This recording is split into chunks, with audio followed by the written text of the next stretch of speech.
What is triangulation? Before we demystify triangulation, I want to thank you for watching the video and ask gently, politely, please, that you like the video.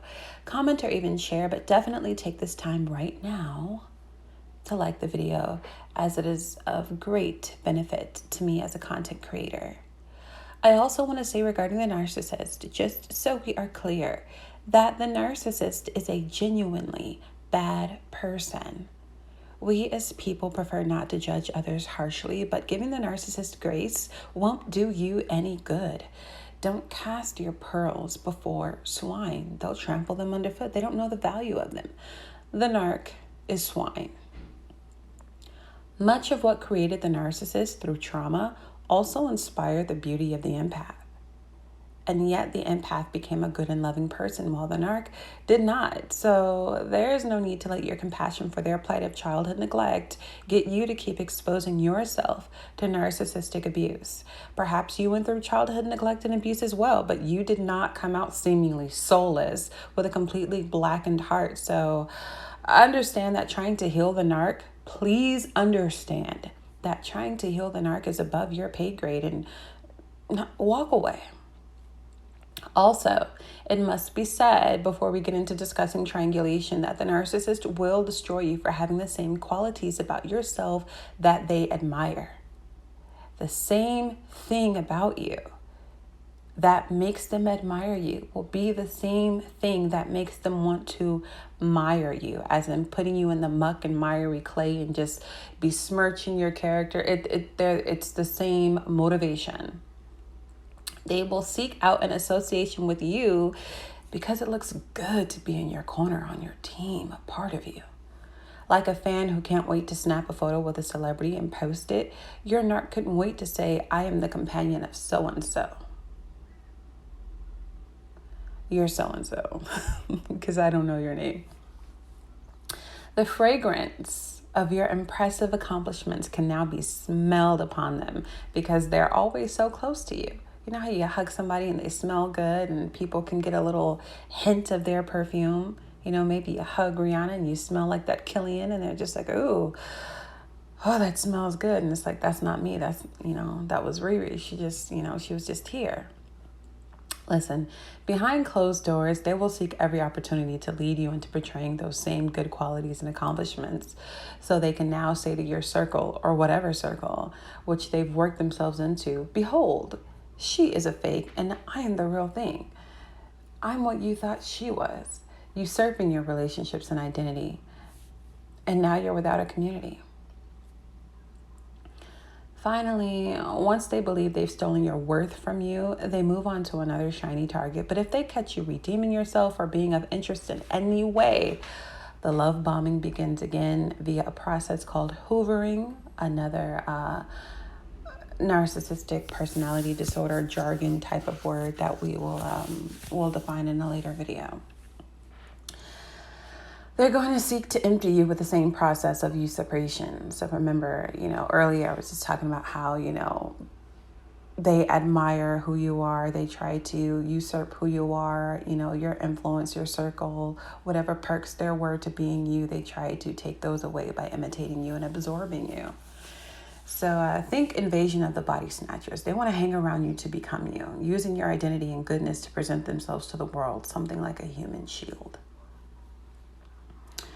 Now let's talk triangulation. Triangulation, which is a form of manipulation, describes a person's use of threats or exclusion or manipulation. The goal is to divide and conquer.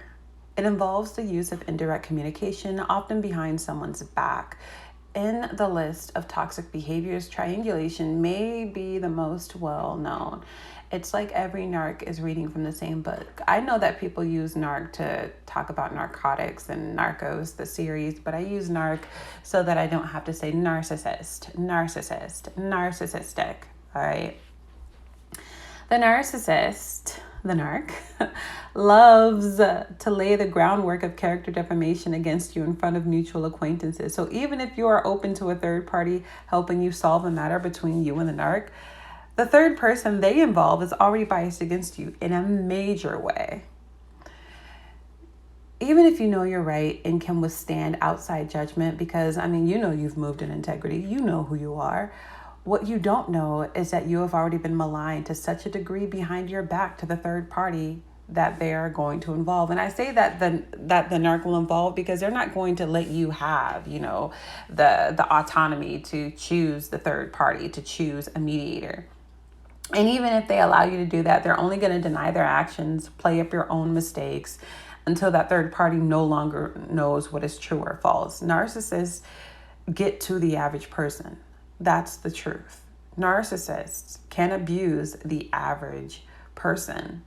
It takes a certain kind of person to be impervious to the narcissist, and most of us, even if you're not an empath, even if you're not some super duper sweet, sensitive, you don't have to be all of that to be influenced and led and convinced by the narcissist. And this is why this is so dangerous. The run-of-the-mill person, the everyday human being, can be manipulated by a narcissist. So, I mean, heads up, humanity. Mediation is never a sincere process on their part. They are engaged. They're engaged to seek victory by any means. So you may be in a loving relationship with them, or a friendship, or colleagues at work, in community with them somehow, and you want peace. You want to solve a problem. Their goal is never to solve the problem. It's always to win and look better in the eyes of other people, because they've got such low self-esteem. They've got a brutal ego that shouts at them all day about how worthless they are. So they are constantly absorbed in how to be better than so-and-so. Good luck if a narcissist is obsessing over you. Anyhow, triangulation is considered a form of emotional abuse that can occur in any kind of relationship. Your covert narcissistic partner may pull in a third person into your toxic relationship to create conflicts between the two of you so that they can manipulate and take advantage of you. This is why we say triangle, or tri. Tri means three. So they pull in another person to abuse you.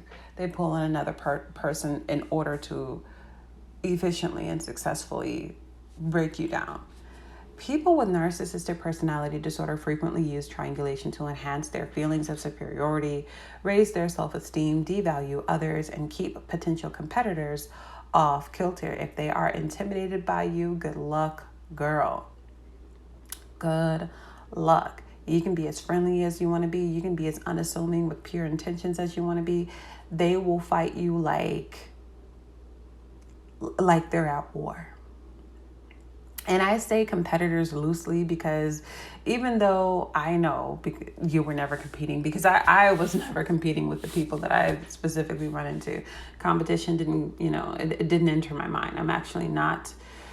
In a lot of ways, I'm not a competitive person. I mean, I'm competitive against myself, but I mean, the last time I played competitive sports or I just kind of bow out, I haven't been like competitive like that since I was like in high school. I don't know. Anyway, I think one of the healthier things is to compete against, yourself. Strive to be better than what you used to be.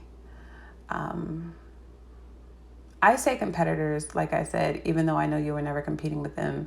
But I've noticed that narcs that I have encountered engage in these secret competitions with you that you know nothing about whenever they feel threatened by you. Everything is a war to these people. Triangulation is a relational dynamic where two people disagree and a third person or party gets pulled into the disagreement. This forms a triangle within the argument. 1, 2, 3, try. This can happen with friends, family, on the job, within a marriage, etc. The goal of the narc's triangulation is to manipulate you out of what you deserve, whether that is love, money, monogamy, justice. The goal is to usurp what rightfully belongs to you. I had a narc once go get a BBL, and it's amazing. I'm laughing to myself now because I'm realizing BBL means Brazilian butt lift, and she also went to go get Brazilian bundles. So Brazilian butt, Brazilian bundles. I'm laughing at the double B, like, y'all, the two Brazilians. She went and copped the two Brazilians, okay? And other accessories to style herself into my likeness on Instagram. And mind you, before I start talking about these Brazilian bundles and BBL, I've never had a BBL. And although I enjoy hair extensions, she was imitating my real hair. My real hair at the time was down to my waist. This is, a few years ago. Then she preempted me to others. So what I mean by that is, she went around telling them that I was deranged and trying to look like her, projecting her own actions onto me. Literally the deranged mentality, what she was doing, she said I was doing. And that's another reason why the narcissist has such low self-esteem, because they know they're pathetic. And they know that if people knew what they were doing, they would scoff at them. And this is why they say, you, the victim, is doing what they're doing so that people can scoff. But no, literally bought my hair and tried to buy my body. Didn't work out for her. Neither worked out for her. But basically, when she tried to work it, she told people that I was the one imitating her. And this put me, because she was a much larger content creator with a much larger platform than mine. Some people bought it. But I would say most people bought it until, maybe fairly recently. Anyhow, projecting her own actions onto me is what she was doing. People believed that, like I said, until a detective of sorts inspected the dates of our Instagram posts and was like, all of the pictures in question that are of a similitude that were posted first by Uppity some months before, some a complete year before, right? But yet still, this narcissist would enter public platforms and forums and panels screaming, she's trying to be me. You want to be me, which would honestly be my biggest nightmare. I'd literally rather die than be such a hateful, horrible human being. Anyhow, let's get back to triangulation. When recognized, triangulation it might be best addressed by the individuals in the primary relationship, but narcs will vehemently try to avoid this because a real conversation about accountability and responsibility could take place, and the one-on-one could cause their mask to slip even more to a more obvious degree. And they're incredibly afraid of that. So it's better, they want to keep people in distance between, especially if this is not a person you're in like a really intimate relationship with. If it's just like a narcissist on the job or a narcissist in your community, religious organization, workplace, something like that, they will try to avoid that one-on-one to the point where you almost have to seek a mediator, and you don't know what that third party has been exposed to, because the narc is always, whenever there's that person that they target, they go immediately to dragging you, even if they're befriending you, happy with you, eating lunch with you, remembered your Starbucks order, and they're already tearing you down to the third party, so the third party can come in anti you. They're talking crazy to you about people you didn't even know would even be willing to listen to that kind of thing, but they can be so convincing that somebody who would normally give ear to gossip is just like, oh my goodness, I can't believe she tried to do that to your children. I can't. Oh my goodness, your poor kids. And it's just like, I didn't know you had kids. What are you talking about? Anyhow, back to the topic. When a third member recognizes that triangulation is a problem, he or she should probably encourage the two people involved to communicate directly about their difficulties. But a lot of third parties feel some kind of a moral obligation to be there and try to stand on the side of justice, and they get involved and they end up becoming a flying monkey. That's another term we can break down in another video, because that's all NPD jargon. It's important to know when people are talking about hoovering, triangulation, narcissistic supply, all these things need to be broken down so people know what they're saying when they're talking about narcissistic abuse. Once people give you the language to describe what you're going through, good Lord, you are so empowered. And so that's what I'm hoping to achieve with this effort.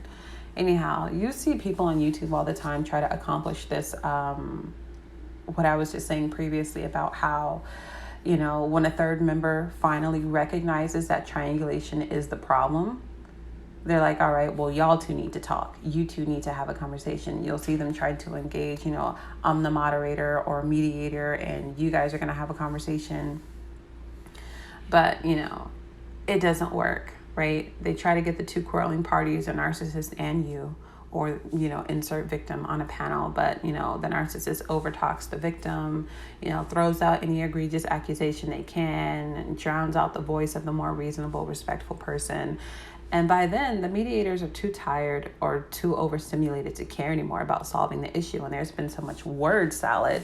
Another phrase that needs to be broken down. I need to just go on ahead and type this out because, man, there's a lot of jargon we need to cover. What is a flying monkey? What is word salad? What is hoovering? Anyhow, they will throw out so much word salad that the mediator, even if they're not biased against you, they're too overstimulated. There's too much information. There's too many things being put out there to keep the person, any good person would fatigue at that point. And the narc gets to skip away scot-free after the person, after the unbiased mediator has fatigued, if the mediator is unbiased, right?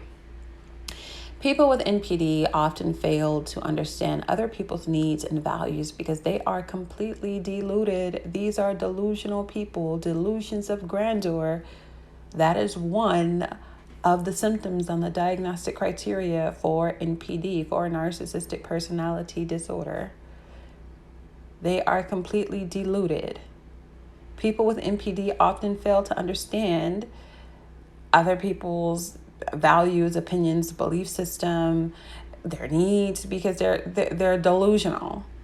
They think everyone is just like them, which is why life is war for them, because they know what they would do in a situation. So they can't imagine that, this person has good intentions. This person's a genuine sweetheart. This person, no, why is she so nice? She's got to be weak or dumb. It doesn't make any sense. Or she's got to be, maybe this is all an act. And she's really just as terrible as the narcissist is. That's what they think. And that's why they're always fighting, always at war, never at peace. They hate peace and happiness on other people because they cannot achieve it. They're hyper-focused on their egos and they don't account for how their actions affect others. They're practically in shock when people profess to have values and boundaries that they actually stand by, to the point where they feel attacked when you demonstrate that integrity. You enacting such self-governance, they feel in their minds that they have been attacked.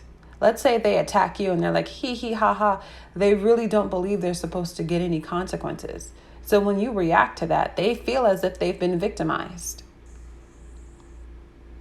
They ridiculous. They truly feel like they've been victimized. If you cut them off or if you speak against what they did to you, and even though they initiated something, it's like, no, I was entitled to just wrong this person, harm this person, humiliate this person, and walk away scot-free. What are you doing?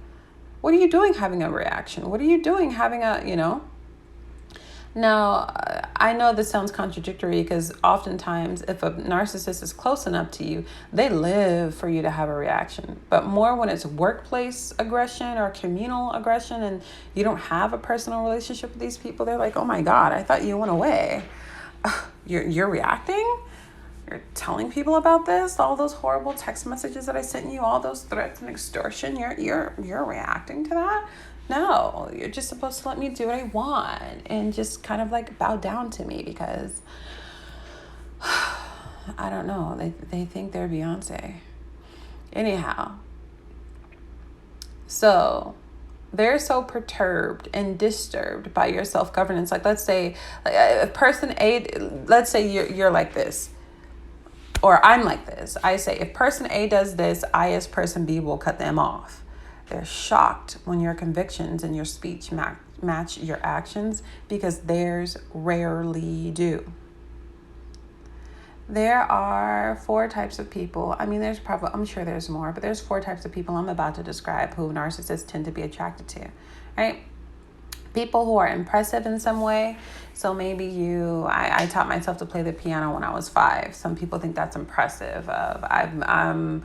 I used to model and do beauty pageants and I was on the cheer squad and blah, blah, blah. American Girl. Some people think that's impressive. I graduated from 3 universities.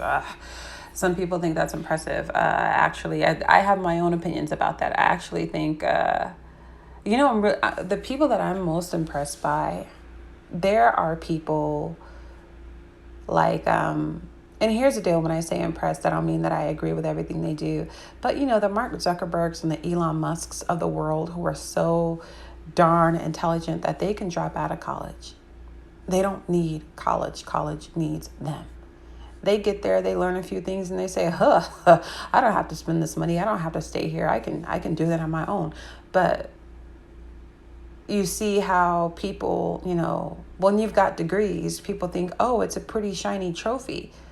Let me go say I hang out with this person, as opposed to, let's say, Elon and Mark, had just dropped out and, 2003 or whatever it was. People would be like, oh my God, you're a failure. They have no idea that, all these, wonderful Facebooks and things like this are going to come out of that. But just looking at it on the surface, the narc would be like, oh, you're a dropout and this is a graduate. Let me go, snuggle up with and cuddle up to the graduate, because look at me, I'm with a graduate. Yeah, that's me in the picture with her in her cap and gown. Look how successful my girl is. Look how accomplished my girl is. When in reality, we know better than to equate, every degree with, this is just, it's an accomplishment indeed, but it's not always a defining factor between human beings. And this is why I brought up, okay, I graduated from 3 universities, but Mark, Elon, Steve, Jobs, they dropped out. Look at them and look at me, right? So it's certainly not the be all end all or whatever. But my point is, the narcissist is attracted to people who can, obviously they would go for, the Elons, Musks, and the Steve Jobs of the world and the Mark Zuckerbergs of the world if they could get close, if they could engineer, right? They can't. But I'm just kind of giving you an idea of how, like, if me and those 3 men were peers, and we were the same age when we were going to college, we were matriculating college students together. They dropped out, I graduated. The narcissist would look to me to show off, because they would think, oh, the dropout is nothing to show off. So let me show off this one. Let me be associated with this one who's getting the accolades and who's getting the ribbons and who's getting the celebration and who's getting the graduation dinner and who everybody is flying out to see and celebrate. Let me go borrow some of her attention, right? Or excuse me, some of the attention she's getting. So they're either going to try to partner with you or completely destroy you, or both. Many times their aim is to do both, to partner with you and also to completely destroy or absorb you. So for example, my ex-narc, right? Years ago, I got away from a narcissist, and this is why I'm passionate about the subject, because I actually was with, a certified textbook narcissist. He used to talk to me about his ex-girlfriends being good girls. He's like, yeah, so-and-so was a good girl. Alexa was a good girl. Jean was a good girl, but, lost and destroyed themselves. And they were, quote, crazy. Run when these people tell you their exes are crazy, please. Chances are they made them that way. Anyhow, he'd be like, yeah, they were good girls, but, they destroyed themselves. And, a couple of his exes even unalived themselves. And I'm telling you, years later, I know that he was the matchstick of the destructive flame that consumed those exes of his. I just somehow know, from having experienced him and the destruction that is a relationship with a narcissist. You find a girl, he used to, he would always amass these innocent, like I used to be fairly religious. So always these innocent, God-fearing, goody two-shoes type of women. And by the time he would be done with them, they'd be on drugs and strippers. All right. And it wouldn't always be a young girl. It would just be an innocent one. One who was mostly righteous because he admired but hated them because he was mostly devious. He was mostly bad. And so he spent his time trying to erode these women's boundaries and abuse them and break them to the point where their focus on God and their devotion to God became their focus and devotion for. He also had a God complex and just hated, like good Lord, this man just like, the first time I saw the empty narcissistic stare was when he said, I don't like Allah. He was a Muslim, right? Or so-called. This is not a Muslim. I'm sorry, Muslims. I'm sorry. All things Islamic. But, pretending to, he was like, I don't like Allah. And I'm like, whoa. And the words were haunting, but the narcissistic stare will make your blood run cold. That's another thing we got to talk about. All right, so what is hovering? What is the narcissistic stare? We're on triangulation already. Hovering. There's a lot to talk about, okay?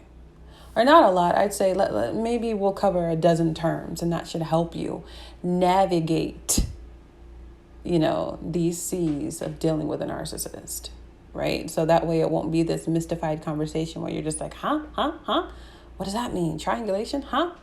Sometimes we're having conversations with people and we're just like, oh, sure. Triangle. We know what those are. Let's keep going. But it's like, nah, triangulation in terms of narcissistic abuse is like this. So before I close, right, I just want to say that I know that I mentioned ASSC Direct and the little shaman and permission to exist as YouTube content creators that really helped me through the process of letting go of my former narcissistic abuser years ago. But I left out someone who was really special to me as a content creator, and that is Queen Being. That woman is goals galore. Check her channel out, especially if you are still with the narcissist in your life, or if you're still dealing with, I should say, because maybe it's not a romantic relationship. Maybe it's on the job. Maybe it's, you're trying to navigate social media. Poor us. Poor us who have chosen the path of content creators, because it's a social media is a playground for the narcissist. They are yippee-ki-yay all over our necks on social media. They just cannot. Careful what you post, because anything they can get their hands on, they will use to fabricate a story, spin a totally false narrative on you and who you are. I have had it done to me. Good Lord. So again, she's Queen Being. I will link her channel below. She was incredibly inspirational to me. And between all of these content creators, I found the solid will to leave. So again, triangulation. We know what that is, right?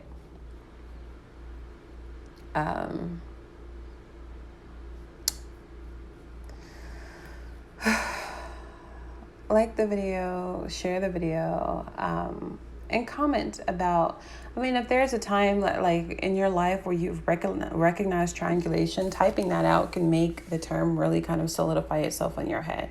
So if you're talking, triangulation, defining it as a form of manipulation, with the threat of exclusion or manipulation, the goal being to divide and conquer, involving the use of indirect communication behind someone's back. I'm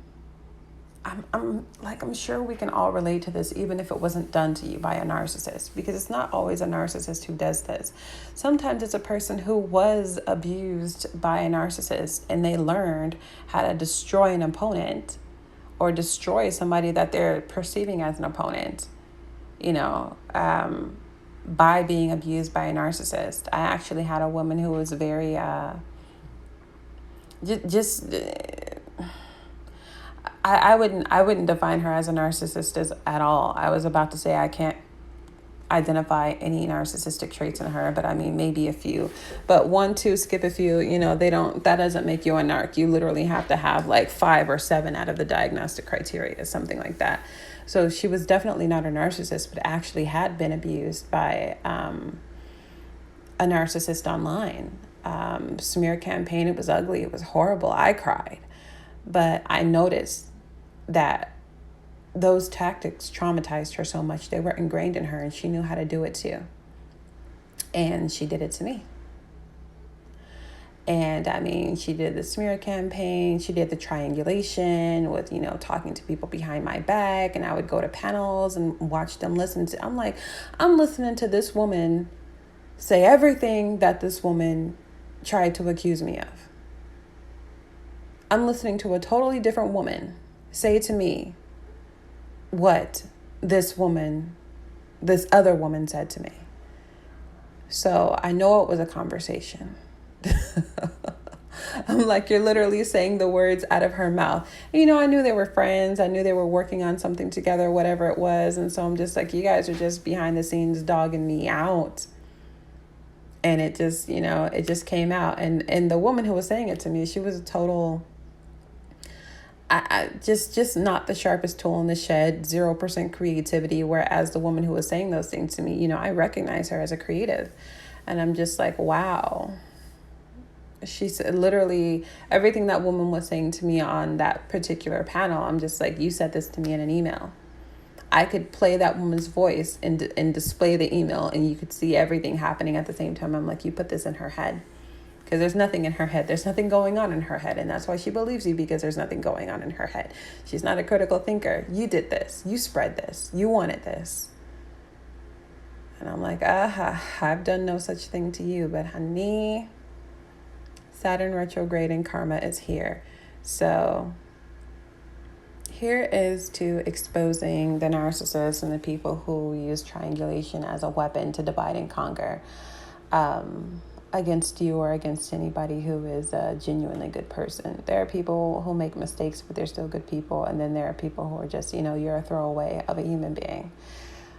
So here is to identifying, isolating, and getting away from the throwaways of humanity.